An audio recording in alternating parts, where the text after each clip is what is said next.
Hello, moi c'est Nina. J'avais envie de partager avec vous un petit peu de ma vie, un petit peu de mes passions. Donc je vous retrouve aujourd'hui et j'espère sincèrement que ça va vous plaire. J'espère que vous aimez mon petit décor. À l'heure où je tourne, c'est à Londres, je suis en live vingtaine. Donc c'est la première vidéo et j'espère que ce sera la première d'une longue série. Et je vous retrouve aujourd'hui pour la première vidéo des légendes d'antan.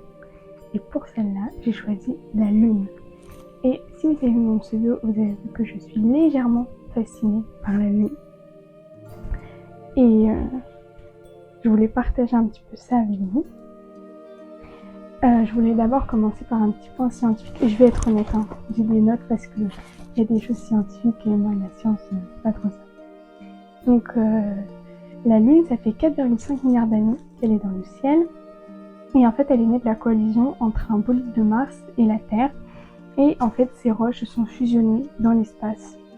Et depuis que l'homme a pu se représenter la Lune, elle fascine autant le monde scientifique que d'un point de vue plus ésotérique ou culturel.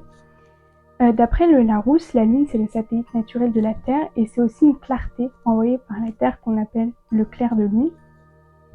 La Lune en fait elle a une surface grêlée, pour faire un petit point là-dessus, et et son cœur en fait il est composé de fer. Elle correspond à 1/3 du diamètre de la Terre et sa durée de rotation dure 27,3 jours, mais on considère que son cycle est de 29,5 jours. Il y a aussi des taches sombres qu'on voit de la Lune. En fait, c'est des failles et fissures profondes. Et en fait, c'est des petites taches noires, vous voyez, qu'on voit depuis la Terre sur la Lune. Et en fait, ça, c'est dû au refroidissement de la Lune, mais aussi de sa contraction et de son attraction gravitationnelle autour de la Terre. La partie lumineuse de la Lune, en fait, c'est une composition d'anorthosite qui serait la roche la plus ancienne de la Terre. Donc en fait, en étudiant un peu l'histoire de la Lune, en fait, on en apprend davantage sur celle de la Terre. Et en fait, les deux sont vraiment liés, même d'un point de vue scientifique. Et on lui attribue même des phénomènes qui ont été prouvés par la science, tels que le phénomène des marées qui attire d'un côté ou de l'autre du pôle les mers et les océans, et qui en fait, elle permet aussi de stabiliser l'axe de la Terre et son climat.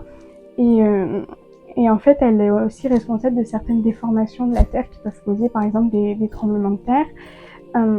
Mais il faut aussi noter que son attraction elle s'amenuise au fil du temps, parce qu'en fait chaque année elle se retire de quelques centimètres, elle recule un petit peu, mais il faudra vraiment beaucoup de temps pour qu'elle ait plus d'attraction sur la Terre. Et on peut aussi noter qu'un autre phénomène qui est dû à ces marées, mais sur la faune cette fois, ça va être les poissons qui vont avoir accès à des œufs de moustiques pour se nourrir grâce à la remontée des eaux. Donc ça me paraissait aussi important d'aborder cet aspect de la faune. En termes de fascination de la Lune, en fait, elle remonte à l'Antiquité, notamment avec le philosophe grec Anaxagore de Clazomène, qui estime que la Terre et les planètes sont en fait de grosses pierres sphériques qui sont en mouvement dans l'espace. Il faudra attendre 6 siècles plus tard, avec le mathématicien et astronome Claude Ptolémée. Donc là, voilà, elle acquiert plus une dimension scientifique que philosophique, qui a apprécié la distance de la Terre et de la Lune et qui a défini le système géocentrique du mouvement des planètes. C'est aussi plus à cette période-là, plutôt que celle qu'on verra après, où Galilée il a défendu le système héliocentrisme et en fait qui a révolutionné la conception de l'espace, par conséquent de la Lune et des planètes. Au XVIIe siècle, il a fallu attendre un petit peu pour l'invention des lunettes astronomiques qui ont permis à l'astronome et mathématicien anglais Thomas Harriot de dessiner le premier relief de la Lune.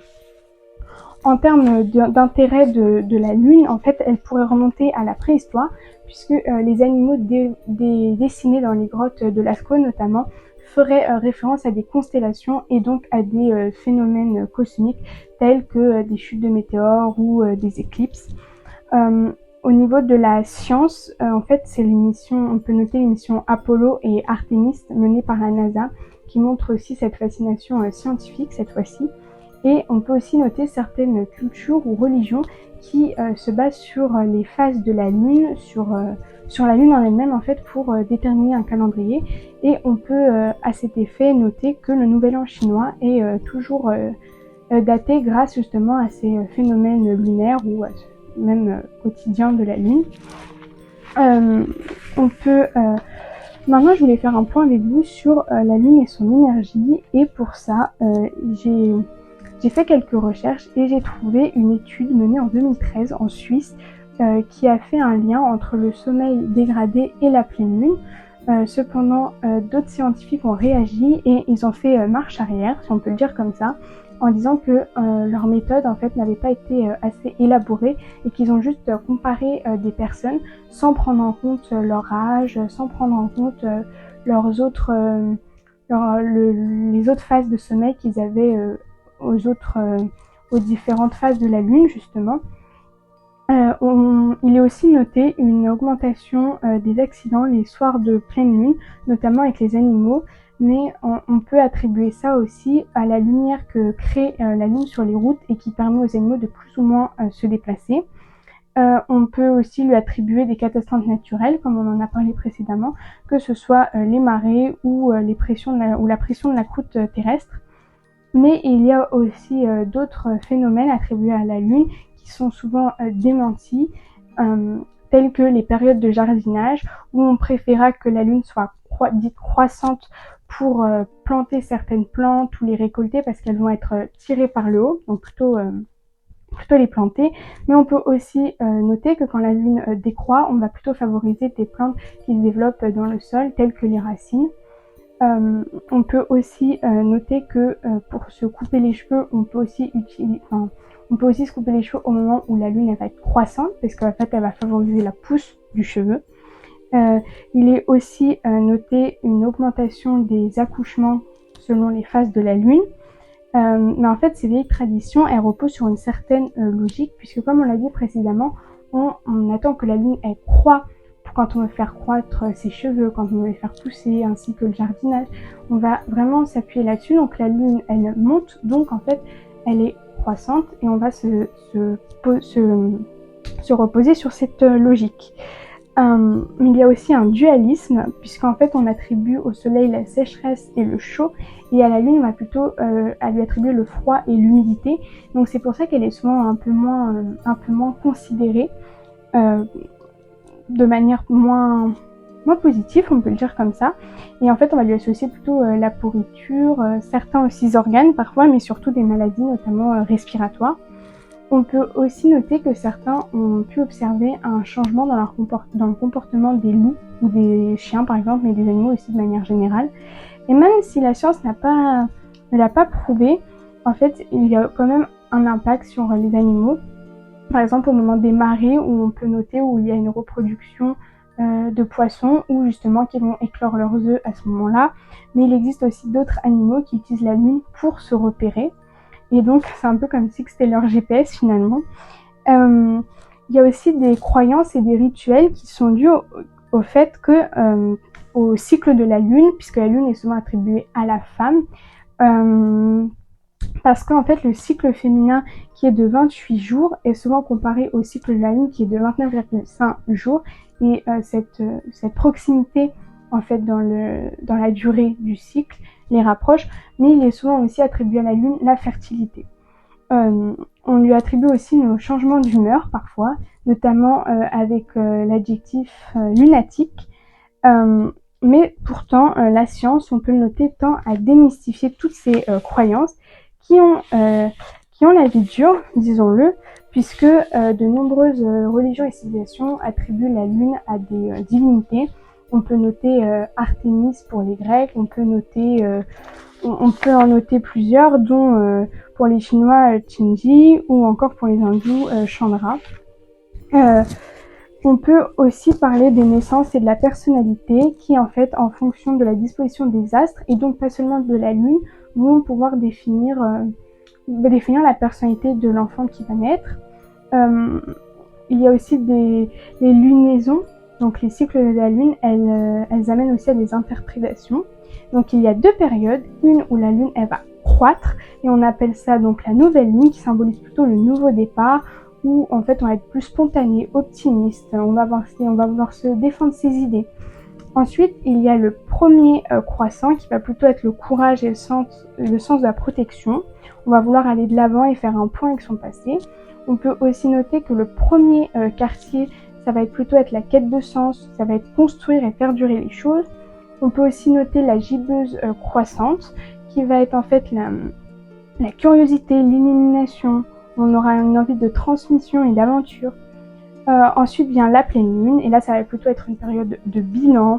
On va avoir une grande objectivité, mais aussi une tendance indécise.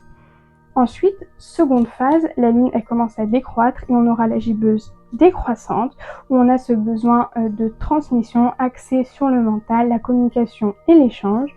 Ensuite, nous arrivons sur le dernier quartier, où c'est un besoin de transformer les choses et d'entreprendre. Et enfin, le dernier croissant, donc c'est entre la fin d'un cycle et le nouveau départ, où en fait on aura une grande indécision et on va croire plus de croyances et d'envie de changement aussi.